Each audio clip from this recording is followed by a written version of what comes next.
Welcome to the WVU Sports Buzz. I'm Amanda Mazey. It's on to round two for the women's soccer team as they'll host Northwestern Friday night right here at Dick DeLuss Stadium at 6 p.m.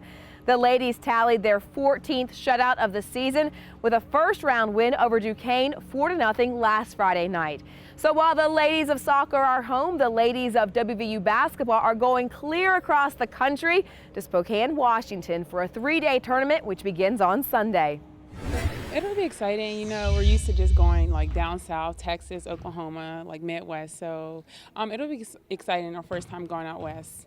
This is the 6th youngest team that you're playing on. So many newcomers. You're a junior. Let's talk about what you expect your leadership role to be this year.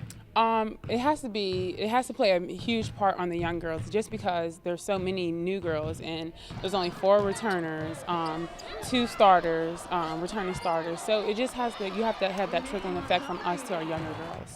You led the Big 12 last year in shots blocked. Let's talk about that skill. How much of it is practicing and how much is it just instinct?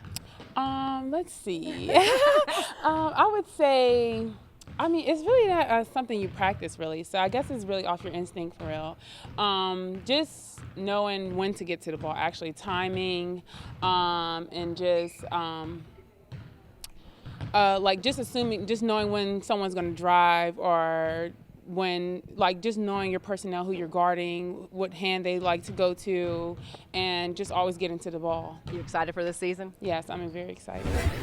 So after the tournament in Washington, the ladies will come back east and play in Connecticut, and then they return home to the Coliseum on December 2nd. For the second weekend in a row, the Rifle team is home. They will host Ohio State bright and early, 8 a.m. Saturday morning. It's definitely nice to have a few home matches after, 5 or 6 away.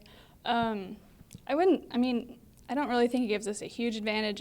It's just nice, to be able to sleep in your own bed, be able to come in, not have to worry about travel and all that. You're a sophomore this year. Last year, you were the Great American Rifle Conference Rookie of the Year. How do you take that success and turn it into this year? I don't really focus on, the titles and all of that as, success. I improved last year in both of my guns, and my mental preparation especially, so I'm just focusing on that this year. You have 3 younger sisters, all of whom shoot. This is really interesting. Tell me their ages, first of all. So I have 3 little sisters. One's a junior in high school, one's in 8th grade, and then one's in 4th grade. They all shoot. The youngest is just in BB gun right now, but the other 2 shoot both small bore and air rifle. So how did you guys all get started in this? So I got started, and they're still shooting in a local junior rifle club for the county. It's pretty much how we got started. We're a pretty competitive family, so they all try to be better than each other, and Martina wants to be as good as Olivia, who wants to be as good as me, so. Does a 4th grader outshoot you? No, not yet, but she's working on it.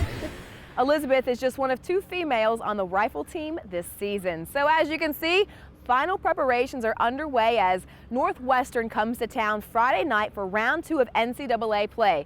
Now, the Wildcats knocked off number 24 Washington State in double overtime to make it to the second round. First kick is set for 6 p.m. Thanks so much for joining us on The Buzz this year. We're taking a little break until January, but we appreciate you watching, and we will be glad to be back and bring you more stories of WVU athletes. I'll see you in January.